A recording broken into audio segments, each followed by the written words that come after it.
Bonjour et bienvenue dans votre édition. Nous sommes ici devant la cour d'appel délocalisée de Toulouse. Le verdict dans l'affaire AZF a été rendu pour la cour d'appel. Serge Bichelin, le directeur, coupable. Grande Paroisse, coupable. Le prolongement du plan Midi-Pyrénées, l'aménagement du territoire, et notamment au niveau de l'agriculture jusqu'en 2020. Et enfin, un coup de tête de génie du gardien de foot du TFC qui a sauvé son équipe.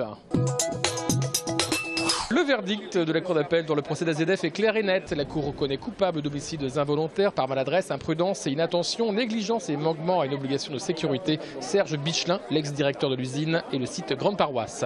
Serge Bichelin a été condamné à 3 ans de prison, dont 2 avec sursis, ainsi qu'à 45 000 € d'amende.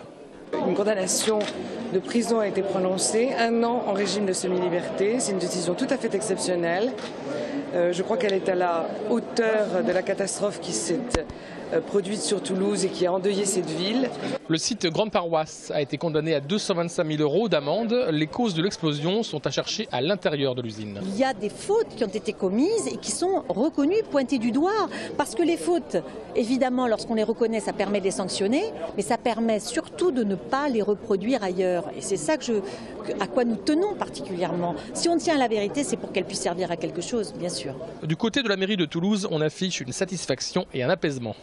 À la fois soulagé et satisfait du jugement parce que ça renforce le premier jugement des causes de cette catastrophe et surtout ça donne un coupable, donc ça donne maintenant un terme à 11 années je dirais de supputation, de tentative de déstabilisation sur ce qui s'était passé et pour nous c'est vraiment une pensée vers les victimes, vers les familles des victimes, vers les gens qui ont souffert pour mettre un terme à je dirais, ce qu'ils attendaient, c'est-à-dire un vrai coupable et j'espère pour eux penser à autre chose.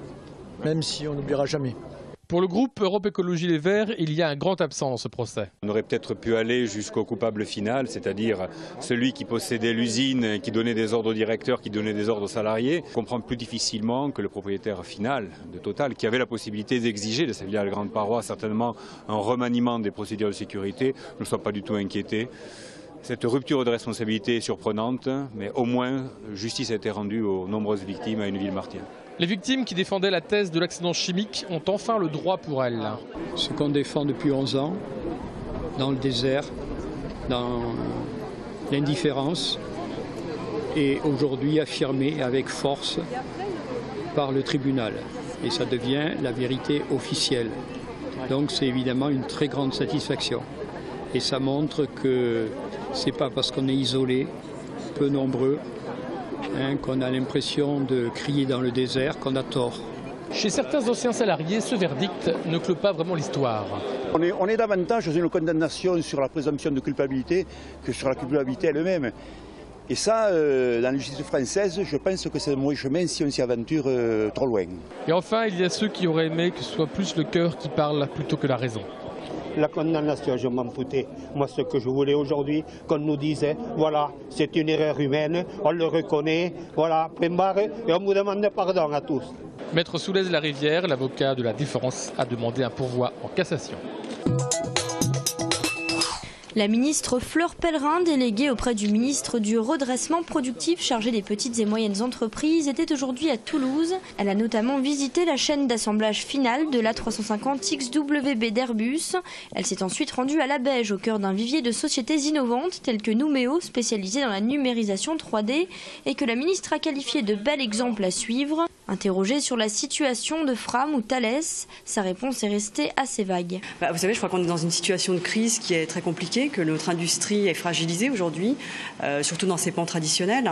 C'est pour ça que moi j'ai beaucoup de foi en l'avenir d'entreprises comme celle que j'ai visitée à l'instant, parce que je crois que justement les gisements de croissance, d'emploi, de création de valeur, de propriété intellectuelle de demain, ils se situent dans ces entreprises-là.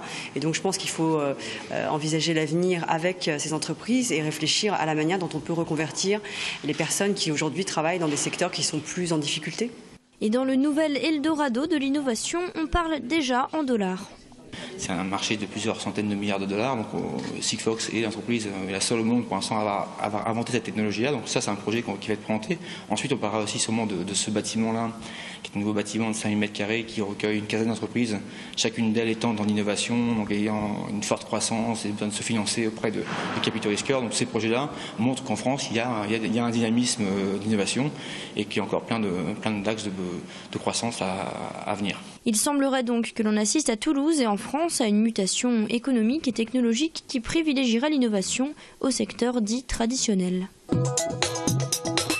Ce week-end dernier, à Saint-Gaudens, les Périgniennes ont montré la richesse de savoir-faire périnien.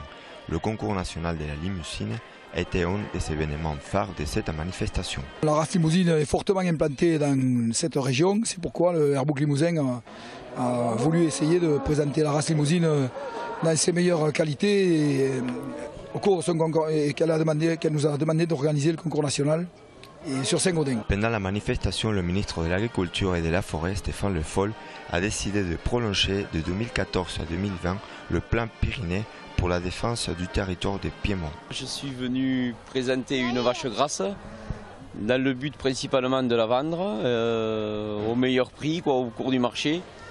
Si on fait le meilleur prix possible, lors des Pyrénéennes, essayer de présenter un animal propre de la race le mieux conformé possible et essayer d'en sortir le meilleur prix. L'une des autres annonces qui a été faite pendant l'événement, c'est l'abandon de projet des barrages de Charles. Le festival Bourba qui bouge a fêté ses 20 ans d'existence dans le quartier de Minimes de Toulouse. Sarchan Garcia, DJ Tic et le groupe libre MC ont assuré les scènes pour animer le festival samedi dernier. C'est un festival qui est organisé pour et par les habitants et l'idée c'est d'inviter tous les citoyens à venir partager un moment culturel tous ensemble, un moment de partage. En gros, ici, on joue collectif, on essaye de travailler avec des partenaires, d'autres associations. Et ce festival, il a ce sens-là. C'est pour cette raison que Sarchan Garcia a voulu appuyer cette association. On fait beaucoup de gros, énormes concerts avec des grosses structures, mais aussi on fait des choses plus petites pour appuyer des initiatives qui nous paraissent intéressantes, comme aujourd'hui, de faire des concerts dans les quartiers depuis plus de 20 ans. D'essayer de faire que les quartiers ne meurent pas, culturellement parlant. Rendez-vous l'année prochaine pour une nouvelle Bourba qui bouge.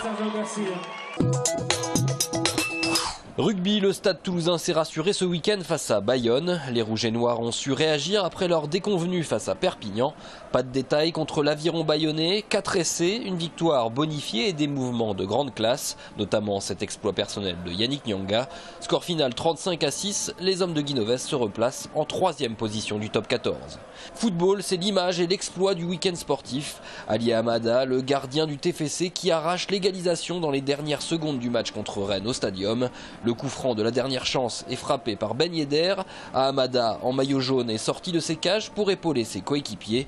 Bien lui en a pris, il reprend le ballon victorieusement d'une tête retournée. Score final de partout. Ce geste splendide donne un goût de victoire à ce match nul.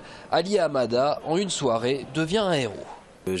J'avais tellement cette rage de vaincre et cette détermination de vouloir revenir au score que je sais pas, je m'imaginais en train de marquer, de célébrer mon but et du coup voilà, ça s'est réalisé et c'est tant mieux pour le collectif. Et voilà, c'est de bons souvenirs qui resteront gravés à jamais dans ma mémoire. Hamada n'est pas prêt de retomber de son nuage. Au classement, le TFC est 7e de la Ligue 1. Les Violets rejouent ce mercredi soir en Coupe de la Ligue contre Caen. Amateurs des sensations fortes, attention, à partir du samedi dernier et jusqu'au 14 octobre, la fête de Saint-Michel et ses 170 attractions s'installent sur le parking des Zénith à Toulouse.